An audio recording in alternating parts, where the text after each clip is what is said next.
బీసీల పట్ల కాంగ్రెస్ పార్టీ ప్రభుత్వ విశ్వాసఘాతుక చర్యలను తీవ్రంగా ఖండిస్తూ ఉన్నాం. 2023లో అధికారంలోకి రావడానికి బీసీల విషయంలో అనేక హామీలు ఇచ్చింది కాంగ్రెస్ పార్టీ. ఆనాడు ప్రధానమైనటువంటి హామీలలో 42% రిజర్వేషన్లు బీసీలకు స్థానిక ఉద్యోగాల్లో తక్షణమే అమలు చేస్తామనేటువంటి హామీ. ఇవాళ 22 మాసాలు గడిచిన తర్వాత అనేక భూయిష్ట విధానాలను అవలంబించి ఆట ఎక్కడ మొదలైందో మళ్ళీ అక్కడికి తీసుకొచ్చినటువంటి నిర్వాహకం కాంగ్రెస్ పార్టీది, కాంగ్రెస్ ప్రభుత్వాన్ని. మనమంతా చరిత్ర చదువుకున్నాం. చరిత్రలో ఏం చదివినాం? కొలంబస్లు, వాస్కోడిగామాలు అనేక దేశాలను, ద్వీపాలను కనుగొన్నారని.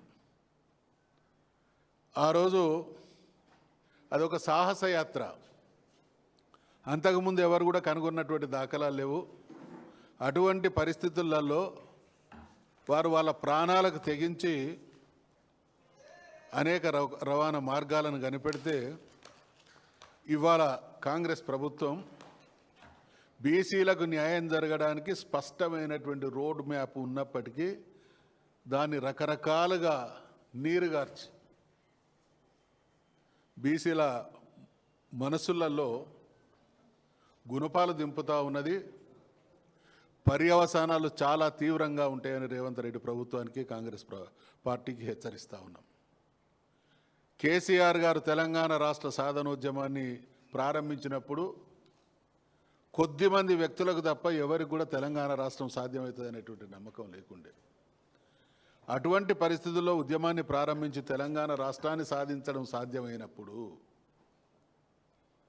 తెలంగాణలో బీసీలకు ఇచ్చినటువంటి హామీలను నెరవేర్చడానికి స్పష్టమైనటువంటి అవకాశాలు ఉన్నప్పటికీ కాంగ్రెస్ పార్టీ ఈరోజు ద్రోహం చేస్తున్నది.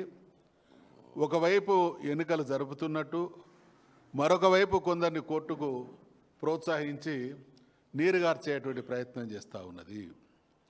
కాంగ్రెస్ పార్టీ చరిత్ర ముమ్మాటికి దేశానికి స్వాతంత్రం సంపాదించబడిన నాటి నుండి ఈ రోజు వరకు కూడా బీసీల పట్ల కుట్రపూరిత, వివక్షపూరిత, విశ్వాసఘాతుక నీచానికి ఒడగట్టినటువంటి పార్టీ కాంగ్రెస్ పార్టీ, కాంగ్రెస్ ప్రభుత్వం. ఈ దేశంలో కాంగ్రెస్ పరిపాలించినటువంటి కాలంలో కులగణన చేసినటువంటి దాఖలాలు లేవు. బీసీలకు మంత్రిత్వ శాఖ ఏర్పాటు చేసినటువంటి దాఖలాలు లేవు. బీసీ 50 దేశంలో 60% ప్రజలుగా ఉన్నటువంటి బీసీలకు వాళ్ళకు వాటా దక్కడంలో కానీ, రాజ్యాధికారంలో కానీ తీవ్రమైనటువంటి అన్యాయం చేసి ఈరోజు కూడా ఆ అన్యాయ పరంపరనే కొనసాగిస్తూ ఉన్నది.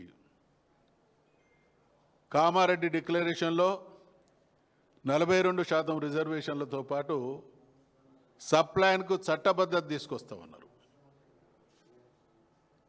తర్వాత సంవత్సరానికి 20,000 కోట్ల చొప్పున 5 సంవత్సరాల్లో 1,00,000 కోట్లు కేటాయిస్తామన్నారు, ఖర్చు చేస్తామన్నారు. ఇప్పటికీ వాళ్ళు 2 బడ్జెట్లు ప్రవేశపెట్టిన 3వ బడ్జెట్కు దగ్గర పడుతూ ఉన్నాం. లెక్క ప్రకారంగా 40,000 కోట్ల రూపాయలు ఖర్చు చేయాలి. ఇంకా 2 నెలలు 3 నెలలు ఆగుతాయి. అటువంటిది 10-20% కూడా ఖర్చు చేసినటువంటి దాఖలాలు లేవు. అంటే అనుక్షణం ప్రతి విషయంలో ఈరోజు చట్టబద్ధత నుండి నిధుల కేటాయింపు వరకు ఇచ్చినటువంటి హామీలన్నిటి విషయంలో కూడా ద్రోహానికే తలపడతా ఉన్నది. ఈ చట్టబద్ధత విషయంలో, కులగణన విషయంలో కూడా వాళ్ళు ప్రారంభించినటువంటి ఆ లెక్కల సందర్భంగా కూడా మేము అనేక సూచనలు చేసినాం. అనేక రాష్ట్రాల్లో జరిగినటువంటి ఈ ప్రొసీజర్ ల్యాప్సెస్ ఉన్నాయి, కోర్టులు కొట్టేస్తున్నాయి. మీరు జాగ్రత్త, చిత్తశుద్ధి ఉంటే నిజాయితీగా పద్ధతి ప్రకారం చేయమనేటువంటి సూచనలు ఇస్తే పెడచెవిన పెట్టింది. సరే, బీఆర్ఎస్ పార్టీకి మా నాయకుడైనటువంటి కేసీఆర్ గారికి ఈ జరుగుతున్నటువంటి తతంగాన్ని చూసిన తర్వాత వీళ్ళు రాంగ్ డైరెక్షన్లో తీసుకుపోతా ఉన్నారు. తెలంగాణలో మెజారిటీగా ఉన్నటువంటి బీసీ సమాజానికి ద్రోహం చేసేటువంటి ప్రయత్నం చేస్తున్నారు. కాబట్టి మమ్మల్ని అందరినీ కలిసి తమిళనాడుకు పోయి అక్కడ చట్టబద్ధత ఏ రకంగా తీసుకొచ్చిందో స్టడీ చేసి రమ్మంటే మేమందరం కూడా స్టడీ చేసుకొచ్చి ఆ స్టడీ యొక్క పర్యవసానాల్ని అనేక సందర్భాల్లో ప్రెస్ పత్రికల సమక్షంలో కావచ్చు, శాసన మండలిలో కావచ్చు, శాసనసభలో కూడా ప్రభుత్వ దృష్టికి తీసుకురావడం జరిగింది. వాళ్ళు అన్నటువంటి మాటలు అంటే వ్యంగ్యంగా వాళ్ళు మాట్లాడినటువంటి సందర్భాలు ఏంటంటే, మీరు నిన్నగాక మొన్న వచ్చినటువంటి పార్టీ, మేము సుదీర్ఘమైనటువంటి చరిత్ర ఉన్నటువంటి పార్టీ, అనేక దశాబ్దాలు దేశాన్ని రాష్ట్రాలను పాలించినటువంటి అనుభవం ఉన్నటువంటి పార్టీ, మాకు ఏ రకంగా చేయాలనో తెలుసు అనేటువంటి మభ్యపెట్టే మాటలు మాట్లాడి చివరికి ప్రతి విషయంలో కూడా అబాసు పాలవుతున్నటువంటి సందర్భం. ఇవాళ సీరియస్గా మేము అంటున్నటువంటి మాట ఏంటంటే, ఒకవైపు బీసీలకు రిజర్వేషన్ల విషయంలో కానీ, బీసీలకు సంబంధించినటువంటి అనేక విషయాల్లో కానీ, రాష్ట్రంలో మిగతా వర్గాల ప్రజా అభివృద్ధి సంక్షేమ కార్యక్రమాల విషయంలో కానీ జరుగుతున్నటువంటి నిర్వాహకం ఒక రకంగా ఈ రాష్ట్రంలో ఉంటే, దేశవ్యాప్తంగా రకరకాల ఎన్నికల ప్రచార సందర్భంగా ఇక్కడ ఉండేటువంటి ముఖ్యమంత్రి మంత్రులు మాత్రం మేము అన్నీ అమలు చేసేసినాం, బీసీలకు చట్టబద్ధత తీసుకొచ్చినాం, 20,000 కోట్ల రూపాయలు ఖర్చు చేస్తూ ఉన్నాం అనేటువంటి మభ్యపెట్టే మాటలు మాట్లాడుతూ ఉన్నారు. అందుకనే అంటే మా నిజాయితీకి మా నిబద్ధతకు నిదర్శనం ఏంటంటే, శాసనసభలో శాసన మండలిలో ఈ రిజర్వేషన్లకు సంబంధించినటువంటి బిల్లులు వచ్చినప్పుడు గౌరవనీయులు కమలాకర్ గారు శాసనసభలో పాత్రికాముఖంగా మా పెద్దలు మా శ్రీనివాస్ గౌడ్ గారు, మా రామన్న గారు శాసన మండలిలో మేము కూడా చాలా క్లియర్గా కేటగారికల్గా మీరు చేసినటువంటి ఈ ప్రతిపాదనను, ఈ బిల్లును స్వాగతిస్తున్నాం అనే మాట చెప్తూనే అనేక సూచనలు చేసినాం. మేము చేసినటువంటి సూచనలో తమిళనాడులో జరిగినటువంటి ప్రక్రియ, అక్కడ ఉన్నటువంటి ప్రభుత్వం చిత్తశుద్ధితో అన్ని పార్టీలను దేశవ్యాప్తంగా ఉన్నటువంటి వాళ్ళందరినీ కూడా కదిలించి దేశంలోనే ఒక రకమైనటువంటి వాతావరణాన్ని సృష్టించి 9th షెడ్యూల్లో చేర్పించుకోవడం జరిగింది. కాబట్టి ఆ ఒత్తిడి రావాల్సినటువంటి అవసరం ఉంది. మీకు ఇది సాధ్యమవుతుంది అనేటువంటి విషయాన్ని కూడా మేము స్పష్టంగా చెప్పినాం. ఎట్లా అంటే, తమిళనాడులో ఉన్నటువంటి పార్టీలు, ఆ రోజు ఉన్నటువంటి ప్రభుత్వంలో ఉన్నటువంటి పార్టీ ఆ రాష్ట్రానికి సంబంధించినటువంటి పార్టీ మాత్రమే, వాళ్ళకున్నది లిమిటెడ్ ఎంపీస్ మాత్రమే. కానీ ఇవాళ కాంగ్రెస్ పార్టీ ఇండియా కూటమి పేరిట దేశంలో ప్రధాన ప్రతిపక్షం కాబట్టి, అనేక పార్టీల మద్దతు ఉన్నది కాబట్టి, సంఖ్యాపరమైనటువంటి బలం ఉన్నది కాబట్టి ఒత్తిడి తీసుకురండి, మీరు తీసుకొచ్చేటువంటి ఒత్తిడికి మేము కూడా సంపూర్ణంగా సహకరిస్తామనేటువంటి మాట మాట్లాడితే, ఈ రాష్ట్రంలో ప్రధాన ప్రతిపక్షం బీఆర్ఎస్, ఈ రాష్ట్రంలో శాసనమండలి విషయానికి వస్తే కాంగ్రెస్ పార్టీ కంటే ఎక్కువ సంఖ్య బలం ఉన్నటువంటి పార్టీ మాది. మాకు నామమాత్రంగా కూడా మా ప్రమేయం లేకుండా, మాకు చెప్పకుండా నామమాత్రంగా ఒక ప్రయత్నం చేసిండ్రు. ఈ మధ్యకాలంలో ఈ బిల్లులు ప్రవేశపెట్టినప్పటి నుంచి ఇప్పటి వరకు ముఖ్యమంత్రి గారు 10-20 సార్లు ఢిల్లీని అనేక రకాల అవసరాల కోసం ఆరున్నటువంటి పెద్దల్ని దర్శనం చేసుకోవడం జరిగింది. ఏ రోజు కూడా బీసీ ఈ బిల్లుల విషయంలో ఆయన ఢిల్లీలో మాట్లాడింది లేదు.